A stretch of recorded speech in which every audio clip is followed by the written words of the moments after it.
கூட்டணி கட்சிகளின் குரல் வழியை திமுக நெரிக்கிறது, அவங்க பொலிட்டிக்கல் ஸ்பேஸை அழிக்குது. தனி கச்சேரி நடத்திட்டு எலெக்ஷன் டைமில் போய் திமுக சிம்பலில் நிற்கிறேன்னா எதுக்கு? இது பொலிட்டிக்கலி வேர் டெட். நீ செத்துட்டு அரசியல் ரீதியா. Plan your next summer escape with Grand Royal Tours. அழகு தரும் மூலிகைகள், ஆரோக்கியம் தரும் மருத்துவர்கள், டாக்டர் ஸ்ரீவர்மாஸ். திமுக பண்ணுறது ரொம்ப ரொம்ப தவறானது, ரொம்ப ஒரு அராஜகமானது. சிறிய கட்சிகள் எல்லாரையும் உதயசூரியன் சிம்பலில் நிற்கணுன்றது. நீ தனியாக ஒரு கட்சி நடத்துகிற, உனக்குன்னு ஒரு கொள்கை கோட்பாடு இருக்குது, உன் சிம்பல் தான் உன் அடையாளம். அதையே நீ ஃபோர்கோ பண்ணிட்டு போய் இன்னொரு கட்சியோட சிம்பலில் நிற்கிறேன்னா யுவர் டெட். இன்னொரு கட்சியாகவே நீ மாறிட்ட. அதுக்கு எதுக்கு கூட்டணி பேச்சுவார்த்தை? என்ன பண்ணுவாங்க இவங்க? போய் எப்படி ஜெயிப்பாங்க? 2 சீட்டோ 3 சீட்டோ ஜெயிக்கிற, 5 சீட்டு வாங்கி 2 சீட்டு ஜெயிப்பேன். அந்த 2 சீட்டு கூட அங்கே போனால் ஜெயிக்க முடியாது. திமுக தொகுதியை தனக்கு தானே அது ஒதுக்கிது. இது ஒரு ஜனநாயக அற்புதம். அதை வேறு வெக்கமே இல்லாமல் இந்த சிறிய கட்சிகள் கொண்டு வந்து காமிக்கிறாங்க. எங்களுக்கு 2 சீட்டு 3 சீட்டு 1 சீட்டு. யார் சிம்பலில் நிற்பீங்க? இல்லை இந்த தேர்தலில் மட்டும் உதயசூரியன். அப்போ நீ நிற்கல, உதயசூரியன் நிற்குது. இதில் நீ பெருமைப்பட என்ன இருக்குது? நீ தான் எல்லாம் தெரிஞ்சவங்க, உங்களுக்கு எல்லாமே your all powerful, your all mighty. Dravida model ஆட்சி யூரோப்பியன் மாடலை விட பவர்ஃபுல்லாக இருக்குது. எல்லா ஒப்பீனியன் போல நீங்கள் தான் ஜெயிப்பீங்கன்னு சொல்லுது. நான் மறுக்கலன்ற நானே, நீங்கள் ஜெயிக்க தான் வாய்ப்பு அதிகம் தான் நானே சொல்கிறேன். 4 கார்னர் ஃபைட்டில் it's going to be DMK's election. It's almost done deal. But இந்த உங்கள் சிம்பலில் கொண்டு போய் குட்டி கட்சிகளை நிற்க வைக்கிறது என்ன மாதிரியான ஒரு பொலிட்டிக்கல் அரகன்ஸ் இது? இதில் வைகோலாம் இன்னும் கொடுமை. 4 சீட்டில் 3 உதயசூரியனா 1 இவர் நிற்பாராம் தனியாக. என்னங்க கேலி கூத்தா இல்லையாங்க? ஆக்சுவலாக உங்களுக்கு 1 சீட்டு ஒதுக்கியிருக்காரு ஸ்டாலின். இதுதான் end result. Is you have been allotted only 1 seat. இன்னுமே தாவேக்காவே காமிச்சு பேரம் பேசுறதுங்கிறதுக்கான ஸ்கோப் இருக்கா? இல்லை, சுத்தமாக இல்லை. இப்போ அதை காமிச்சுனா அவங்க பேரம் பேசல. இந்த 2026 தேர்தல் களம் அப்படிங்கிறது இப்போ டிவிகேங்கிற ஒரு புது ஃபேக்டர் இருக்கிறாங்க. ஆன்டி இன்கம்பன்சி அப்படிங்கிறத பற்றி சொல்லிக்கிட்டே இருக்கிறோம். ஸோ அடுத்தடுத்து டெய்லி நடக்கக்கூடிய இந்த லா அண்ட் ஆர்டர் இஷ்யூ இது கண்டினியூஸாக நம்ம பார்த்துட்டே இருக்கோம். இவ்வளோ இருந்தும் இந்த களம் டிஎம்கேக்கு சாதகமாக இருக்கா? அப்படி இருக்குதுன்னா அதுக்கு ரீசன் என்னவா இருக்குது சார்? உடையுது. ஆன்டி இன்கம்பன்சி 3 உடையுது. நீங்கள் ரூலிங் பார்ட்டியை டிஸ்லாட்ஜ் பண்ணணுன்னா 1-to-1 ஃபைட் இருக்கணும். குறைஞ்சபட்சம் 1 vs 2ன்னு இருக்கணும். This is 1 vs 3. நீங்கள் 3 கார்னர் ஃபைட் வந்தால் கூட 1க்கு தான் advantage. This is a 4 corner fight. So anti incumbency huge anti incumbency கீழே இருக்குது. Huge anti incumbency. Law and order மட்டும் இல்லை, ப்ரைஸ் ரைஸ்லாம் பயங்கரமாக இருக்குது. எல்லா சாதனைகளுக்கும் நீங்கள் கிரெடிட் எடுத்துக்கிறீங்க. ஆனால் எல்லா விதமான ட்ராபேக்ஸுக்கும் எங்களுக்கு பணம் கொடுக்கல, மோடி தான் கவர்மெண்ட்டு தான் காரணம்னா அது எப்படி? அது லாஜிக்கே இல்லையா? ஃபேக்சுவலாகவும் வராங்க, லாஜிக்கலாகவும் வராங்க. அது anti-incumbency, huge anti-incumbency there. But the biggest advantage for DMK அவங்களுக்கு எதிரான ஓட்டு 3 உடையுது. ஸோ அப்போசிஷன் யூனிட்டியை என்ஷூர் பண்ண முடியலன்னா புலம்பி பிரயோஜனம் கிடையாது. யார் கேபிட்டலைஸ் பண்ணுறா? பிடிக்கலன்னு ஒரு செக்ஷன் விஜய்க்கு குத்துறதும், ஒரு செக்ஷன் ஏடிஎம்கே குத்துறது, ஒரு டைனி செக்ஷன் சீமானுக்கு குத்துறதுன்றது is advantage for DMK. That is advantage for ruling party. More over Vijay BJP factor டிஎம்கேக்கு huge advantage. As I use to say, பிஜேபின்றது ரெஸ்ட் ஆஃப் இந்தியாவில் கர்ஸு, அது ஒரு சாபம். தமிழ்நாட்டை பொறுத்த வரைக்கும் டிஎம்கேக்கு பிஜேபின்றது இட்ஸ் அ பிளஸ்ஸிங், ஒரு வரம். பிஜேபி இருக்கிறதால இவங்க வண்டி ஓடும், நல்லாவே ஓடும். நாங்கள் இல்லைனா பிஜேபி வந்துடும் சொல்லி அதில் கன்சால்டேஷன் ஆஃப் மைனாரிட்டி ஓட்ஸ் இருக்குது பாருங்கள். 16% ஆஃப் மைனாரிட்டியில் அட்லீஸ்ட் 12% டு பிகின் வித் அவங்க போட்டியை திறந்த 12% ஓட்டோட தான் அவங்க ஸ்டார்ட் பண்ணுவாங்க. ரிமைனிங் ஒரு 25% மேனேஜ் பண்ணால் கூட போதும். So BJP for India it is a curse. For DMK it is a blessing. அது ஒரு வரம் அவங்களுக்கு. அது இருக்கிறதால வண்டி இங்கே நிறையா ஓடும். ஏன்னா மற்ற மாநிலங்கள்லாம் கிறிஸ்டியன்ஸ், எஸ்பெஷலி கிறிஸ்டியன் பாப்புலேஷன்லாம் பிஜேபி பக்கம் திரும்பி இருக்காங்க. இங்கே இல்லை. அது மேபி இந்த எலெக்ஷனில் அது விஜய்க்கு போகலாம், உடையதில்லை. ஸோ பிஜேபி ஃபேக்டர் இருக்க வரைக்கும் டிஎம்கேவை டிஸ்லாட்ஜ் பண்ணுறதுன்றது ரொம்ப கஷ்டம். இன்ஃபேக்ட் யூஸ் டு சே, அவங்க யாருக்காவது கோயில் கட்டி கும்பாபிஷேகம் பண்ணி கும்பிடணுன்னா 38 மாவட்டத்துலேயும் அது மோடிக்கு தான். டிஎம்கே பொறுத்த வரைக்கும் it is BJP factor which is giving them huge vote bank. It is not their achievements. கதை அதெல்லாம். இந்த முறையும் அது செல்லுபடி ஆகுமா? டிஎம்கேக்கும் ஏடிஎம்கேக்குமான அந்த ஓட்டு பர்சன்டேஜ் டிஃப்ரென்ஸுங்கிறது அவ்வளோ ஹியூஜாக இருக்கா? இல்லை மார்ஜின் கம்மியாக தான் இருக்குங்கிற பட்சத்தில் இந்த லா அண்ட் ஆர்டர் இஷ்யூ அப்படிங்கிறது அதிமுகக்கு இன்னும் கொஞ்சம் கூட சாதகமாக்குறதுக்கான வாய்ப்பு இல்லையா சார்? இல்லைங்க, எனக்கு என்னமோ அதை அட்வான்டேஜஸாக எடுத்துக்கிட்டு மக்கள் மத்தியில் போகிற அளவுக்கு ஏடிஎம்கே பொலிட்டிக்கல் ஒர்க் பண்ணல. கடந்த 6 மாதத்துலேயாவது அவங்க பண்ணியிருக்கணும். தங்கத்தாம்பாளத்தில் வச்சு அவ்வளோ இஷ்யூஸ் அவங்களுக்கு இயற்கையாக கொடுத்தது அல்லது டிஎம்கே கொடுத்தது. எதையுமே அவங்களால எக்ஸ்ப்ளாய்ட் பண்ண முடியல. எதையுமே எக்ஸ்ப்ளாய்ட் பண்ண முடியல. ஸ்டாலின் வந்து அக்ரெசிவ் அப்போசிஷன் லீடராக ஃபங்க்ஷன் பண்ணார். அதில் பாதி கூட எடப்பாடியால் பண்ண முடியலன்றது தான் அன்ஃபார்ச்சுனேட் ட்ரூத். இப்போ விளாத்திக்குள்ள இன்சிடெண்ட்டு 17 வயது பெண் கொல்லப்படுகிறாள், பாலியல் வன்புணர்வுக்கு ஆளாக்கப்பட்டன. அந்த இடத்துக்கு எடப்பாடி பழனிசாமி போயிருக்கணும், போவே இல்லை. அவர் ஃபோனில் பேச 3 நாள் கழிச்சு தானே கனிமொழி போனாங்க. அவங்க போட்டுங்க, போகாமல் போட்டோம், அது இல்லை நமக்கு பிரச்சனை. அப்போசிஷன் லட்டு மாதிரி இந்த இஷ்யூஸை எக்ஸ்ப்ளாய்ட் பண்ணணும். கொரோனா காலத்தில் லாக்டவுனில் ஃபெனிக்ஸ் ஜெயராஜ் டெத்தில், அவர் ஸ்டூடியல் டெத்தில் அவங்க கனிமொழியும் உதயநிதி ஸ்டாலினும் லாக்டவுனில் காரில் போகிறாங்க, இங்கே அந்த பர்மிட் வாங்க போனாங்கன்னு, பர்மிட் இல்லாமல் போனாங்கன்னு அதுக்கெல்லாம் அவங்க மேலே கேஸ் போட்டாங்க. கொரோனா காலத்தில் அவங்களால போக முடியுதுன்னா நார்மல் டைமில், அதுவும் தூத்துக்குடிக்கு வந்து ஃப்ளைட் ஆக்சஸ் இருக்குது. எது தடுத்தது எடப்பாடி பழனிசாமியை? அப்போ இஷ்யூஸ் உங்கள் முன்னால் அணிவகுத்து நின்னாலும் அதை உங்களால் எக்ஸ்ப்ளாய்ட் பண்ண முடியல. வீடியோ காலில் மட்டும் பேசினார், அது டசன்ட் மேக் சென்ஸ். நான் பல தடவை சொல்லியிருக்கேன், டிஎன்பிசி கொலாப்ஸு தெருவில் இறங்கி போராடி இருக்கணும்ல. ஒன்றுமே இல்லை, 4 லைன் ஸ்டேட்மெண்ட் கொடுத்துட்டு போகிறாரு. ஆனால் சிறிய தவறுகளை கூட அவங்க டிஎம்கே பெருசுப்படுத்துனாங்கல்ல. அப்போ உங்களால் ஆன்டி இன்கம்பன்சியை எக்ஸ்ப்ளாய்ட் பண்ண முடியலன்னும் போது கடைசி நேரத்தில் அஃப்கோர்ஸ் மக்கள் பார்த்துக்கிட்டு இருக்காங்க, அது வேறு விஷயம். மக்கள் வேணான்னு முடிவு பண்ணிட்டாங்கன்னா யாருக்கு ஓட்டு போட்டால் அது சாத்தியமோ அதை பண்ணிட்டு போயிட்டே இருப்பாங்க, 96 மாதிரி. பட் இந்த மாதிரி எனக்கு என்னமோ அதுக்கு வாய்ப்பு குறைவு. இது வந்து 4 கார்னர் ஃபைட் இது. அதனால் வந்து டிஎம்கேவோட மெஷினரி அவங்களோட லைஃப் லைன் வந்து பிஜேபிங்க. பிஜேபி இருக்கிற வரைக்கும் இங்கே minorities votes not less than 12 to 14% அவங்கக்கிட்ட வந்து பாட்டம் லைனாக இருந்துக்கிட்டே இருக்குது.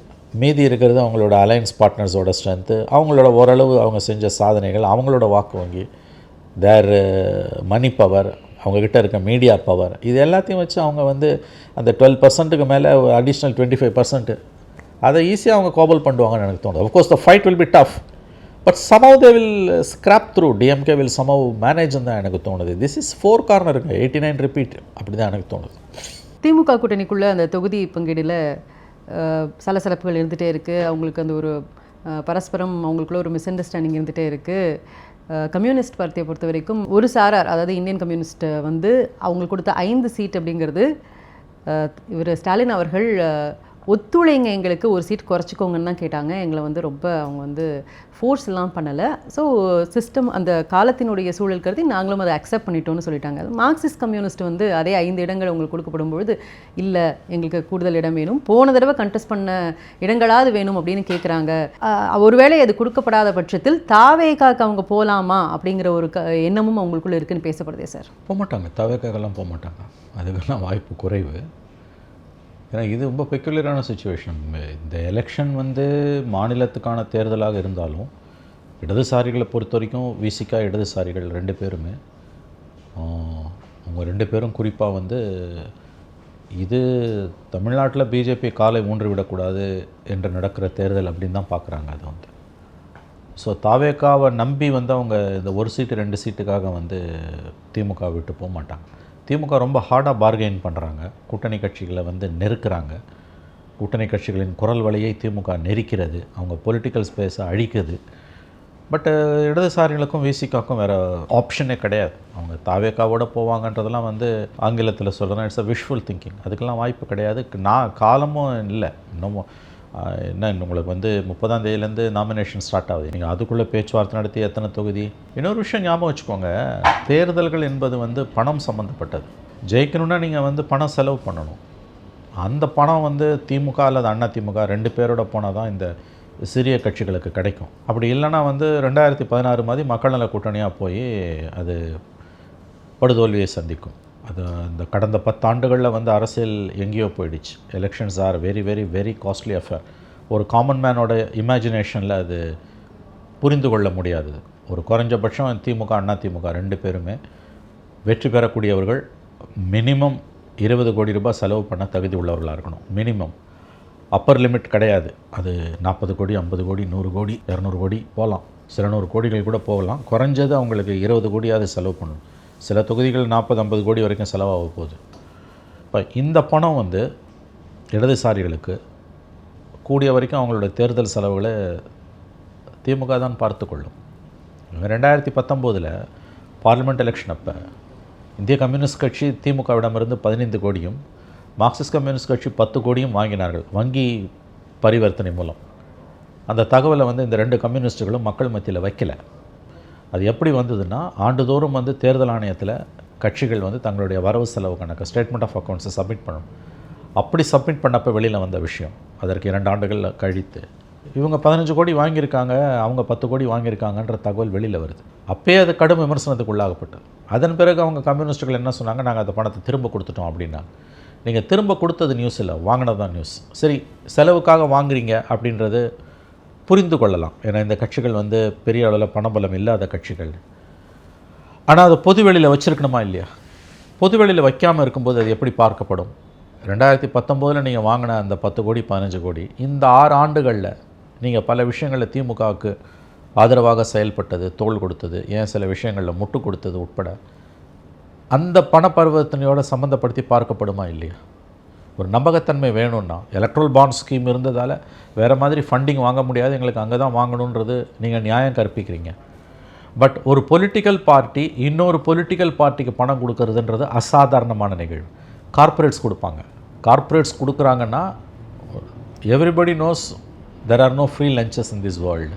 அப்போ அதே தானே பெரிய கட்சிகளுக்கு சிறிய கட்சிகளோடு இருக்க உறவுக்கு வரும். அப்போ இது ஏன் நான் சொல்கிறேன், தாவேக்காவுக்கெல்லாம் சத்தியமாக சிபிஎம் போவாதுன்றதுக்கு என்ன சொல்கிறேன், நான் சொல்கிற காரணம்னா, அவங்க 5 சீட்டோ 6 சீட்டோ 7 சீட்டோ நிற்க போகிறாங்க, அதுக்கு மேலே கிடையாது. அது 6ஆ 7ஆன்றதான் கொஸ்டின். வேணும் பெருசாக ஒன்றும் இதில் நடக்க போகிறது கிடையாது. இந்த 6லேருந்து 7 தொகுதிகளுக்கு செலவு யார் பண்ணுவார்? இந்த சிறிய கட்சிகள் தேர்தல்களுக்கு திமுகவை நம்பி இருக்கின்றன. ஏன் தெரியுமா? இந்த கட்சிகள் செலவு பண்ணலைன்னா இவங்க தோத்துட்டாங்கன்னா அது திமுகவுக்கு அவமானம். ஆகவே இவர்களை எப்படியாவது வெற்றி வைக்க வேண்டும், இவர்களை வெற்றி பெற வைப்பது திமுகவின் பொறுப்பு. அதே தான் அண்ணா திமுகவுக்கும். அவங்க தோழமை கட்சிகளுக்கு கொடுக்குற சீட்டில் அவங்கள வெற்றி பெற வைப்பது என்பது அண்ணா திமுகவோட பொறுப்பு. இவங்க 2 பேருக்கும் இருக்கக்கூடிய பொறுப்பு என்பது கூட்டணி கட்சிகளுக்கு கொடுக்கக்கூடிய சீட்ஸில் அவங்க ஜெயிப்பது என்பது இந்த பெரிய கட்சிகளோட பொறுப்பு. அப்போ பணத்தை அவன் தான் செலவு பண்ண போகிறான். உங்கள்கிட்ட பணம் கிடையாது. தேர் எண்ட்ஸ் த மேட்டர். இன்னுமே தாவேக்காவை காமிச்சு பேரம் பேசுறதுங்கிறதுக்கான ஸ்கோப் இருக்கா? இல்லை, சுத்தமாக இல்லை. இப்போ அதை காமிச்சுனா அவங்க பேரம் பேசலை, சத்தியமாக அதை காமிச்சு பேசலை. காங்கிரஸ் அதை பேசிச்சு, 3 சீட் வாங்கிட்டு போயிட்டான். லெஃப்ட் வந்து அதை வச்சு பேசலை, விசிகா அதை வச்சு பேசலை. No, absolutely wrong. தாவேக்காவை வச்சு எந்த காலத்துலையுமே அவங்க பேசுனதில்லை. இப்போ மட்டும் இல்லை, கடந்த 1 மாதமாகவே இந்த பேச்சுவார்த்தை போயிட்டுருக்கு. டே 1லேருந்து அவங்க தாவேக்காவை காண்பித்து கூடுதல் இடங்கள் வேண்டும், பாரு எனக்கு கொடுக்கலன்னா நாங்கள் போயிடுவேன்ற வாதத்தை அவங்க எங்கேயுமே வைக்கலை. அது அவங்களுக்கு தெரியும். Because it's an ideological stand. நான் சொல்கிறது என்னென்னா, ஒருவேளை அவங்களுக்கு தாவேக்கா ஆஃபர் இருக்குன்னு வச்சுக்கோங்களேன், விஜய் இவங்க கேட்குறதுக்கு மேலே 4 சீட்டு கொடுக்குறாருன்னா என்ன பண்ணுவாங்க? இவங்க போய் எப்படி ஜெயிப்பாங்க? ஜெயிச்ச 2 சீட்டையும் ஜெயிக்க முடியுமா? முடியாது. கரெக்ட். நீ 2 சீட்டோ 3 சீட்டோ ஜெயிக்கிற, 5 சீட்டு வாங்கி 2 சீட்டு ஜெயிப்ப. அந்த 2 சீட்டு கூட அங்கே போனால் ஜெயிக்க முடியாது. இந்த 5 சீட்டுக்கும் செலவு பண்ண போகிறது திமுக தான் செலவு பண்ண போகுது. இப்போ நாளைக்கு மார்க்சிஸ்ட்டுக்கு 7 சீட்டு கொடுத்தாங்கன்னா 7 சீட்டுக்கும் மார்க்சிஸ்ட் தான் செலவு பண்ண போகுது. இதெல்லாம் தெரிஞ்ச விஷயங்க. கார்ப்பரேட்ஸ் பொலிட்டிக்கல் பார்ட்டிஸுக்கு ஃபண்டிங் கொடுப்பாங்க, நம்ம பார்த்துருக்கோங்க, எல்லாருக்கும் தெரிஞ்ச விஷயங்க. ஒரு பொலிட்டிக்கல் பார்ட்டி எப்படி இன்னொரு பொலிட்டிக்கல் பார்ட்டிக்கு ஃபண்ட் பண்ண முடியும்? சரி பண்ணுதுங்க, அதுக்கு ஒரு ரெசிப்ரிகேஷன் இருக்காதா? There are no free lunches. அங்கே வந்து மாட்டிக்குது. ஆக இவர்களால் வந்து சிபிஎம்மால் வந்து தாவேக்காவை காண்பித்தெல்லாம் வந்து திமுகவை பணிய வைக்க முடியாது. பட் ரொம்ப ரொம்ப ஹார்டாக சிபிஎம் பார்கெயின் பண்ணுறாங்க. இன்ஃபேக்ட் அவங்க வந்து சிபிஐ 5 சீட்டுக்கு ஒத்துக்காதீங்க, 2 பேரும் ஜாயிண்ட் பார்கெயின் பண்ணணும்லாம் கேட்டிருக்காங்க. அன்ஃபார்ச்சுனேட்லி சிபிஐ ஒத்துக்கலை. ஸோ 6 சீட்டையே காப்பாற்ற முடியல சிபிஐயால். சிபிஎம் வந்து இன்றைக்கி 6 காப்பாற்றுறதுக்கு போராடிட்டு இருக்காங்க. ஐ திங்க் இந்த 2 நாளில் முடிஞ்சிடும். தேல் செட்டில் டவுன். 6 சீட்டுக்கு அல்லது 7 சீட்டுக்கு செட்டில் டவுன் ஆகிடுவாங்க. ஏதாவது சம் செட்டில்மெண்ட் வரும். வெளியில் போக மாட்டாங்க. அதே மாதிரி விசிகாவும் வெளியில் போகாது. அந்த ஸ்டேஜ் எல்லாம் தாண்டிடுச்சு. கம் வாட் மே, இது கட்டாய கல்யாணம். Neither side can afford divorce. 2 தரப்புமே வந்து இது வந்து அண்டர் கம்பல்ஷன் வந்து ஒரு அரேஞ்ச்மெண்ட்டு. ஸோ இதில் வந்து உங்களுக்கு வந்து பிரிந்து போவதற்கான சாத்தியக்கூறு, விருப்பம் இல்லை, சாத்தியக்கூறு 2 தரப்புக்குமே கிடையாது. குறிப்பாக இந்த கூட்டணி கட்சிகளுக்கு கிடையவே கிடையாது. அவர்கள் கட்டுண்டு கிடக்கிறார்கள். பட் விசிகே தேமுதிகவை விட கண்டிப்பாக குறைவான சீட்டு கொடுக்கக்கூடாது அப்படிங்கிற ஒரு கோரிக்கையை வச்சுருக்காங்கன்னு நம்ம கேள்விப்படுறோம். இப்போ அது ஒரு வேளை அவங்களுக்கு அது பீட் அவுட் பண்ணலை அப்படின்னா இப்போ விசிகேக்கு ஒரு மனவருத்தம் இருக்க தானே செய்யும். அதோடு அதை தொடர்வார்களா? பெரிய மனவருத்தம் எல்லாருக்கும் தான் இருக்குது. வருத்தங்களுடன் காயங்களுடன் தான் பயணப்படுறாங்க லெஃப்ட்டும் விசிகாவும். இப்போ முந்தா நாள் வந்து தேமுதிக தூக்கி நீங்கள் 10 சீட்டையும் ராஜ்யசபா, இதோட முக்கியம் ராஜ்யசபா சீட்டை தாராவாத்திருக்கீங்க. அவங்களோட ஆன்டி பிஜேபி கிரெடென்ஷியல்ஸ் என்னன்றது எல்லாருக்கும் தெரியும். நாளைக்கு ஒரு முக்கியமான மசோதா நாடாளுமன்றத்தில் வரும்போது, மாநிலங்களவையில் வரும்பொழுது விசிகா எம்பிஸோ கம்யூனிஸ்ட் எம்பிஸோ இருந்தாங்கன்னா அவங்க பிஜேபி கமிட்டிக்கு எதிராக போடுவாங்க. அந்த உத்தரவாதத்தை நீங்கள் வந்து தேமுதிக எம்பிக்கு கொடுக்க முடியாது. அவங்க ஆல் அலாங் வித் பிஜேபி. அப்போ பிஜேபிக்கு சாதகமான ஒரு மாநிலங்களவை உறுப்பினரை திமுக தேர்ந்தெடுத்து அனுப்புது. That's a catch. பிஜேபியோட பிஜேபி திமுகவோட பிஜேபி ஸ்டாண்டுன்றது இன்றைக்கி வந்து மக்கள் மன்றத்தில் அம்பலப்பட்டு தான் நிற்குது. அதாவது ஒரு பக்கம் ப்ரோ பிஜேபி பொலிட்டிக்கல் பார்ட்டியை வளர்த்தெடுக்கிறீங்க, அவங்களுக்கு நாடாளுமன்ற ப்ரெசன்ஸு அசம்பிளியில் 10 சீட்டு கொடுக்குறீங்க. இன்னொரு பக்கம் திமுகவை விட பிஜேபி எதிர்ப்பில் உறுதியாக இருக்கக்கூடிய இடதுசாரிகளையும் பிசிகாவையும் நீங்கள் வந்து பலவீனப்படுத்துகிறீங்க. அப்போ இது யாருக்கான மெசேஜ் என்பதை புரிய வேண்டியவர்கள் புரிந்து கொள்வார்கள். இத்தனை மனவருத்தங்கள் கூட்டணி கட்சிகளுக்குள்ளே இருக்குது அப்படிங்கும்போது அது தேர்தல் நெருங்க அது அவங்களுக்கு பலவீனமாக ஆயிடாதா? ஆகாது. முன்ஸ் இது எல்லாமே வந்து கையெழுத்து போட்டாங்கன்னா அந்த மோடுக்கு போயிடுவாங்க, எலக்ட்ரல் மோடுக்கு போயிடுவாங்க. So these are all ideologically steadfast parties. BJP வரக்கூடாது அவங்களுக்கு இந்த எலெக்ஷனில், அதில் தெளிவாக இருக்காங்க. 24 மாதிரியே அவங்க அசம்பிளி எலெக்ஷனையும் பிஜேபிக்கும் தமிழ்நாட்டுக்குமான சண்டைன்னு தான் அவங்க பார்க்குறாங்க. அதனால் வந்து 1000 வருத்தங்கள் இருந்தாலும் அவங்க திமுகவை விட்டு வெளியில் போக மாட்டாங்க. ஒஸ்ட் கேஸ் சினாரியோவில் போட்டியாக போடாமல் கூட இருப்போம், ஆனால் 214 திமுக ஆதரிப்போன்னு கூட ஸ்டாண்ட் எடுப்பாங்க 2 லெஃப்ட்டும். பட் அவங்க விட்டுட்டு போக மாட்டாங்க. காயங்கள் இருக்கும், அதோடு தான் பயணப்படுவாங்க. மக்கள் நீதி மையம் வந்து அவங்களுக்கு நாங்கள் எங்களுக்கான சின்னத்தில் தான் நாங்கள் நிற்போம், எங்களுக்கு 2 சீட் கொடுக்குறீங்க, 2லையும் நாங்கள் உதயசூரியனில் நிற்கணும் அப்படிங்கிறது எங்களுடைய விருப்பம் இல்லை, எங்களுடைய சின்னத்தில் தான் நிற்போம் அப்படிங்கிறதையும் கேட்குறாங்க. இப்போ அதுக்கு ஒத்து வருவாங்களா டிஎம்கே? அப்படி இல்லைன்ற பட்சத்தில் அதுதான் பிரச்சனைங்க. இப்போ அங்கேயும் இதே தான். சிறிய கட்சிகளை திமுக வந்து சிதைத்து கொண்டிருக்கிறது. இந்த தான் சிம்பலில் நிற்கணும்னு சிறிய கட்சிகளை சொல்கிறதே ஒரு அராஜகம். பட்டு திமுக பண்ணுறது ரொம்ப ரொம்ப தவறானது, ரொம்ப ஒரு அராஜகமானது. சிறிய கட்சிகள் எல்லாரையும் உதயசூரியன் சிம்பலில் நிற்கணுன்றது. உதயசூரியனில் திமுக தனக்கு தானே சீட்டை ஒதுக்கிக்குது. அந்த ஆக்சுவலாக அரசியலம் சாசனத்திலேருந்து அந்த சாத்தியக்கூற தேர்தல் சட்ட விதிகளிலிருந்து அதை எடுத்துடணும். என்னை பொறுத்த வரைக்கும் உனக்கு தனியாக கட்சி இருக்குன்னா நீ உன் சிம்பலில் தான் நிற்கணும். இன்னொரு சிம்பலில் போய் நிற்கிறதுன்றதுக்கு அந்த கட்சின்னு ஆகிடுது அது. ஆகவே இது ரொம்ப ஒரு சுயமரியாதை சம்மந்தப்பட்ட ஒரு விஷயம். சிறிய அளவில் வந்து பெரிய அளவில் வந்து இந்த கட்சிகள் வந்து இந்த பெரிய கட்சிகள் சிறிய கட்சிகளை வந்து அவமரியாதை செய்து கொண்டிருக்கிறார்கள். இது ஒரு அரசியல் அராஜகம். இது வந்து நிச்சயமாக வந்து ரொம்ப தவறு. அவங்க கொண்டு போய் டார்ச் லைட் சிம்பிள் அவங்களுக்கு வந்துடுச்சு, கொண்டு உதயசூரியனில் நில்லுன்றது அடுத்த எலெக்ஷனில் சிபிஎம் உதயசூரியன் சின்னத்தில் நில்லுன்னு அவங்க சொல்லுவாங்க, சந்தேகமே கிடையாது. ஆகவே இந்த சிறிய கட்சிகள் வந்து அவங்களோட ஜீவனத்தை அவங்களோட உயிர்ப்புக்காக அவங்க போராடிக்கிட்டு இருக்காங்க. அவங்க மூச்சு விட முடியல. இன்றைக்கி நீ வந்து உதயசூரியன் சின்னத்தில் நின்று ஜெயிக்கிறதுக்கு நீ நிற்காமலே இருக்கலாமே. உனக்கு பார்லில் அசம்பிளி பிரசன்ஸ் தேவையில்லையே. விப் இஷ்யூ பண்ணால் நீ கட்டுப்படணும்ல. உனக்கு எதுக்கு தனி கட்சின்ற அடையாளம்? லாஜிக்கே இடிக்குதில்ல. ஐ திங்க் இந்த அரசியலம் சாசனத்தை உருவாக்கிய நம்முடைய மேதைகள், அதன் பிறகு இந்த சட்டங்களை உருவாக்கியவர்கள்லாம் வந்து இந்த இடத்துல கோட்டை விட்டுட்டாங்கன்னு தான் தோணுது. இது ஏதாவது ஒரு முற்றுப்புள்ளி இது வைக்கணும். கடந்த முறை மெட்ராஸ் ஹைகோர்ட்டில் கேஸ் வந்தது, இந்த மாதிரி வந்து கூட்டணி கட்சியாக நீ தனி கட்சியாக இருந்துங்கன்னு பெரிய கட்சி சிம்பலில் நிற்கிறத தடை பண்ணணும்னு. பட் அதெல்லாம் பண்ண முடியாது, சட்டத்தில் அதுக்கு ஒன்றும் வாய்ப்பு இல்லை, தடை பண்ணுறதுக்கு வாய்ப்பு இல்லைன்னு சொல்லி கோர்ட் அதை டிஸ்மிஸ் பண்ணிடுச்சு அந்த பெட்டிஷனை. நீ தனியாக ஒரு கட்சி நடத்துகிற, உனக்குன்னு ஒரு கொள்கை கோட்பாடு இருக்குது, தனி கச்சேரி நடத்திட்டு எலெக்ஷன் டைமில் போய் திமுக சிம்பலில் நிற்கிறேன்னா உன் சிம்பல் தான் உன் அடையாளம். அதையே நீ ஃபோர்கோ பண்ணிட்டு போய் இன்னொரு கட்சியோட சிம்பலில் நிற்கிறேன்னா you're dead. Politically you're dead. நீ செத்துட்ட அரசியல் ரீதியாக. இன்னொரு கட்சியாகவே நீ மாறிட்ட. அதுக்கு எதுக்கு கூட்டணி பேச்சுவார்த்தை? 4 சீட்டு மதிமுக கொடுத்து 3 உதயசூரியன், அது இதை விட கொடுமை. 3 உதயசூரியனா 1 அவங்க தனி சின்னமா? இது எப்படி? அதில் கூட ஒரு நேர்மை இல்லையாங்க. ஒன்று மொத்தமாக 4 உதயசூரியன் நின்றுட்டு போயேன். 3 உதயசூரியன் 1 அவங்க சிம்பல்னா ஆக்சுவலாக ஒதுக்கப்பட்ட சீட்டு 1 தான் உனக்கு, 4 கிடையாது. உதயசூரியனுக்காக உங்களுக்கு நீங்கள் சின்னத்தில் நிற்கிறீங்கன்னு நீங்கள் வந்து ஒரு அக்ரிமெண்ட்டை காமிக்கிறீங்க. வெக்கமே இல்லாமல் உதயசூரியன் தனக்கு தானே ஒதுக்கிக்குது. திமுக தொகுதியை தனக்கு தானே அது ஒதுக்கிக்குது. இது ஒரு ஜனநாயக அற்புதம். அதை வேறு வெக்கமே இல்லாமல் இந்த சிறிய கட்சிகள் கொண்டு வந்து காமிக்கிறாங்க. எங்களுக்கு 2 சீட்டு 3 சீட்டு 1 சீட்டு. யார் சிம்பலில் நிற்பீங்க? இல்லை இந்த தேர்தலில் மட்டும் உதயசூரியன். அப்போ நீ நிற்கல, உதயசூரியன் நிற்குது. இதில் நீ பெருமைப்பட என்ன இருக்குது? ரொம்ப குரூஷியலாக இருக்குது அப்படிங்கிறதுனால ஒரு வின்னிங்காக இருக்குது. இந்த கதையே வேணான்றேன் அவன். அப்போ வேணாம், வின்னிங் தானே அவனுக்கு எதுக்கு சீட்டு கொடுக்குறேன்? நீ தான் எல்லாம் தெரிஞ்சவங்க, உங்களுக்கு எல்லாமே your all powerful, your all mighty. Dravida model ஆட்சி யூரோப்பியன் மாடலை விட பவர்ஃபுல்லாக இருக்குது. எல்லா ஒப்பீனியன் போல் நீங்கள் தான் ஜெயிப்பீங்கன்னு சொல்லுது. நான் மறுக்கலைன்ற நானே. நீங்கள் ஜெயிக்க தான் வாய்ப்பு அதிகம் தான் நானே சொல்கிறேன். 4 கார்னர் ஃபைட்டில் it's going to be DMK's election. It's almost done deal. அப்போ எதுக்கு அவன் தனி கட்சி நடத்தணுவாங்க? லாஜிக்கே இல்லையே. It's bereft of logic. லாஜிக்கே இல்லை அங்கே. உங்கள் சிம்பல் அவன் நிற்கிறான்னா உங்கள் கட்சி, அப்போ உங்கள் கட்சிக்கு நீங்களே ஒதுக்கிக்கிறீங்க சீட்டு. ஆகவே இந்த அரேஞ்ச்மெண்ட் வந்து I think there must be a constitutional amendment. இது this nonsense should not be go. இது நான் திமுக மட்டும் சொல்லலைங்க, வட இந்தியாவில் இதை பிஜேபி அக்ரெசிவாக பண்ணுது.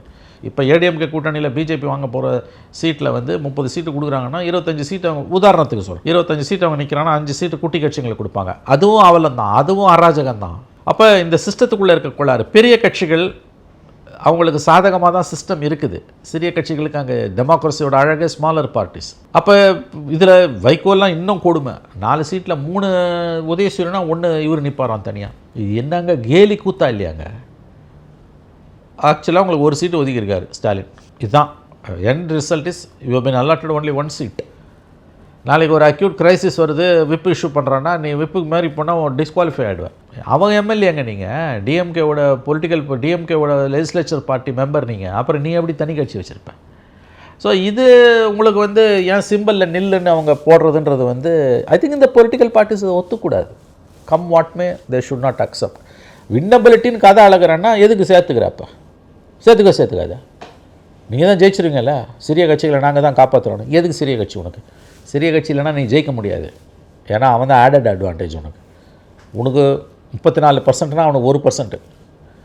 அந்த 1% இல்லைனா நீ 35 ரீச் பண்ண முடியாது. 35 தான் வந்து பாஸ் மார்க். அவன் சைபர் எந்திரிக்கவே மாட்டான், ஒன்றுலேயே நிற்பான் அவன். ஆனால் நீ தானே வெற்றி பெற வாய்ப்பு உள்ளது. Steaks R high for you. அப்போ அவங்களுக்கு ஒரு ரெப்ரசன்டேஷன் நான் கொடுக்க மாட்டேன், நான் ஸ்வாலோ பண்ணுவேன்றது இது நம்முடைய அரசியலமைப்பு சாசனத்தை உருவாக்கிகள் செய்த ஒரு பெரும் பிழை. இது இவ்வளோ தூரம் இது வந்து ஆபத்தாக போகக்கூடாது. ஏன்னா அத்தனை சிறிய கட்சிகளும் இன்றைக்கி வந்து தேவர் ஊண்டடு. 1 சீட்டு 4 சீட்டு, 1 சீட்டு கீழே கொடுக்க முடியாது. 1/2 சீட்டு 1/4 சீட்டு, 1/2 சீட்டு கொடுக்கலான்னா 1/2 சீட்டு கூட கொடுத்துருவாங்க. 1/2 சீட்டு 3/4 சீட்டு 1/4 சீட்டு கொடுத்து அதையும் அக்காமடேட் பண்ணிப்பாங்க. அது இல்லை, சட்டத்தில் இடம் டினாமினேஷன் இல்லை. அப்படி இருந்ததுன்னா அதையும் செஞ்சுருவாங்க.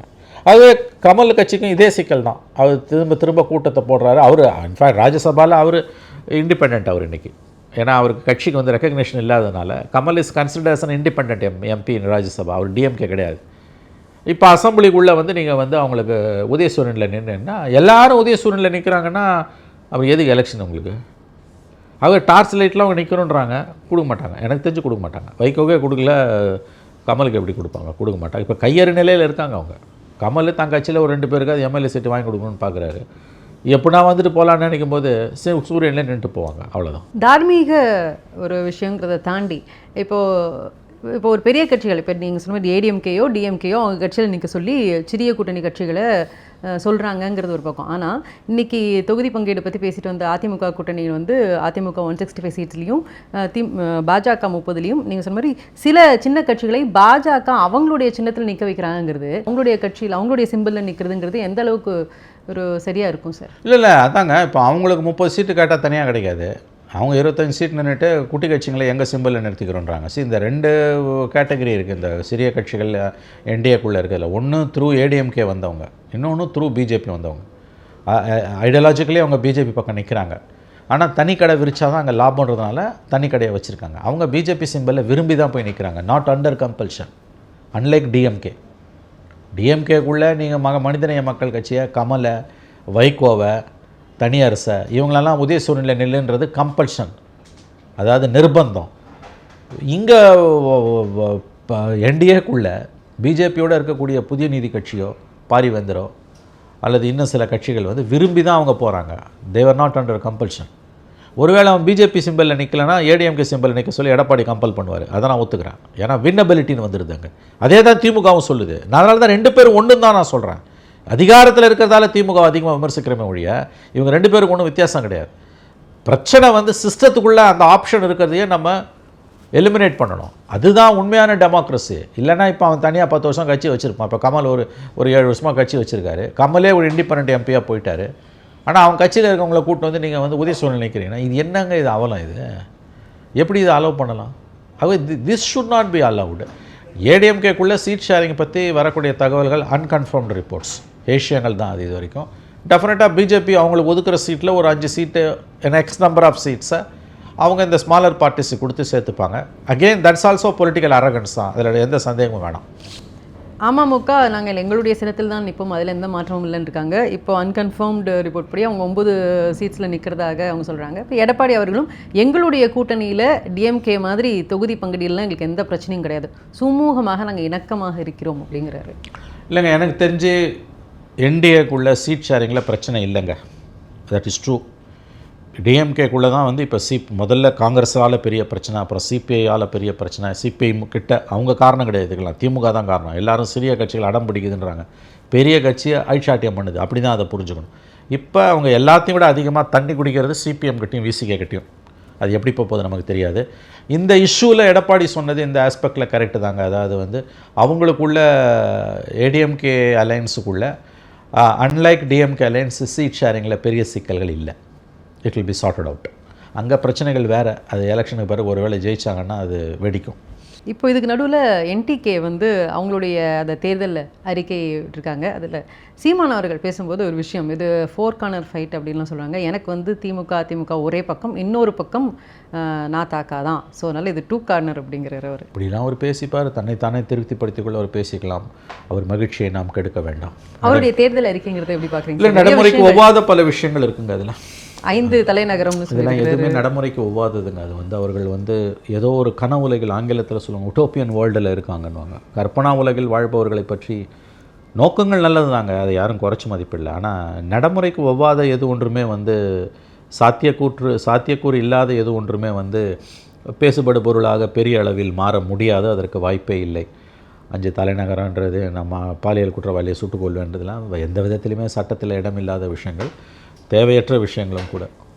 அரசியலை பற்றிய புரிதல் இல்லாமல் பல விஷயங்கள் அவங்க வந்து நடைமுறையை பற்றிய புரிதல் இல்லாமலும் பல வாக்குறுதிகளை அள்ளி கொடுத்து கொண்டிருக்கிறார்கள். ஐ திங்க் அதை பெருசாக பேச வேண்டிய அவசியம் இல்லையோன்னு தான் எனக்கு தோணுது. ஒரு கொஞ்ச நாளைக்கு முன்னாடி ஸ்டாலின் அவர்கள் வந்து ஒரு விஷயம் சொல்லியிருந்தாங்க.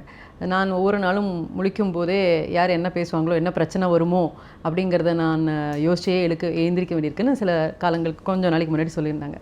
அதுபோல் இப்போ மேடை பேச்சில் இந்த தேர்தல் நெருங்க பேசக்கூடியவர்கள் சமயத்தில் இந்த ஜோஷ்லையா அந்த வார்த்தைகள் வருது. ஆதவர்ஜுனாவை சொன்னோம், ஆனால் சீனியர் லீடர்ஸான ஏடிஎம்கேலேயே சில பேர் அந்த மாதிரி பேசியிருக்காங்க, டிஎம்கேலேயும் பேசியிருக்காங்க. அப்படிங்கும்போது அது தலைமைக்கு அது ஒரு பெரிய பிரச்சனை தானே சார்? அது இல்லை, இப்போ ஆதவர்ஜுனாவை நீங்கள் இதோட ஒப்பிடாதீங்க. ஆதவர்ஜுனா ரஜினிகாந்தை பற்றி சொன்னது இட்ஸ் அ பொலிட்டிக்கல் ஸ்டேட்மெண்ட். அது ஆபாசம் கிடையாது, அது அவதூறு கிடையாது. It's a political statement. அதுக்கு பிறகு அது கிளாரிஃபிகேஷன் கொடுத்துட்டாங்க. அதை நீங்கள் பெருசுப்படுத்த வேண்டிய அவசியமே கிடையாது. இது ஜஸ்ட் அ பாசிங் க்ளவுட். அது முற்றுப்புள்ளி வைக்கப்பட்டு விட்டது. ஆனால் சிவி சண்முகம், திண்டுக்கல் சீனிவாசன்லாம் பேசுகிறது அப்பட்டமான அவதூறு. அதுவும் எங்கே எதை பேசினாலும் பெண்களை இழுத்துட்டு வந்து பேசுகிறதும், சினிமா நடிகைகளை பற்றி அவதூறு பேசுகிறதும் வந்து வக்ர புத்தியின் வெளிப்பாடு. அதனால் ஆதவோட ஸ்பீச்சையும் ஏடிஎம்கேல இந்த 2 பேர் பேசினதையும் ஒப்பிட்டு பேசுவது என்பது தவறு. பொலிட்டிக்கல் ஸ்டேட்மெண்ட்ஸ் எதுவாக வேணால் இருக்கலாம், அதை நம்ம வந்து குறை சொல்லவே முடியாது. ஃபேக்சுவல் எரர்ஸாக இருந்தால் சம்மந்தப்பட்டவங்க பதில் சொல்லிவிடுவாங்க, அதில் கண்டிப்பதற்கு எதுவுமே கிடையாது. இது அப்படி கிடையாது. இது நீ வந்து சம்மந்தமே இல்லாத, அரசியலுக்கு எந்த தொடர்புமே இல்லாத ஒரு நடிகையை எழுத்துட்டு வந்து பேசுகிறதும், இன்னொரு பக்கம் வந்து இலவசங்களாக இருக்கக்கூடிய விஷயங்களை இன்னும் நான் சம்மந்தமே இல்லாமல் வந்து அபத்தமாக எதையோ பேசுகிறதுன்றது வந்து வக்ர புத்தி. எங்கே எதை இழுத்தாலும் பெண்களை கொண்டு வந்து பேசுகிறதுன்றது ஆணாதிக்க வக்ர புத்தி. அதுதான் கண்டிக்கத்தக்கதே ஒழிய அதோட ஸ்பீச்சில் கண்டிப்பதற்கு எதுவுமே இல்லை. இன்னும் இந்த கேவலமான ஸ்பீச் அதிகமாகும், நாள் ஆக ஆக ஆக அதிகமாகும். விஜய் விஷயம், விஜயோட தனிப்பட்ட வாழ்க்கை, இதெல்லாம் வந்து ஃப்ரீ ஃபார் ஆல் ஆகும். மக்கள் வந்து இதுக்கு தயார்படுத்தி கொண்டிருப்பார்கள். ஏன்னா இது வந்து பேட் மவுத் பிரிகேடுன்னுவாங்க. இது நாள் நெருங்க இன்னும் 1 மாதம் இருக்குது. கேம்பெயின் என்ன ஸ்டார்ட் ஆகலை, 30ஆம் தேதி தானே முடியுது. 30ஆம் தேதியிலேருந்து 5 நாள், அப்புறம் 15 நாள் கேம்பெயின். 15 நாளில் எல்லாம் பூந்து விளையாடுவாங்க. மக்கள் பார்த்து கொண்டிருக்கிறார்கள். இது வந்து ஒரு ஒரு ஒரு எப்படி சொல்கிறது, உங்களுக்கு வந்து இலவச களியூட்டும் நிகழ்ச்சிகளுக்கு என்டர்டைன்மெண்ட் அப்படி தான் இது ஓட போகுது. Of course democracy is, every election is a dance of democracy. 2 பேரும் இல்லை, 4 தரப்புமே வந்து வகரங்களை எல்லைகளை மீறுவார்கள் தான். அதில் ஒன்றும் சந்தேகமும் கிடையாது. உங்களுடைய நேரம் கொடுத்தமைக்கு ரொம்ப நன்றி சார். நன்றி madam. Plan your next summer escape with Grand Royal Tours. அழகு தரும் மூலிகைகள், ஆரோக்கியம் தரும் மருத்துவர்கள். டாக்டர் ஸ்ரீவர்மாஸ்.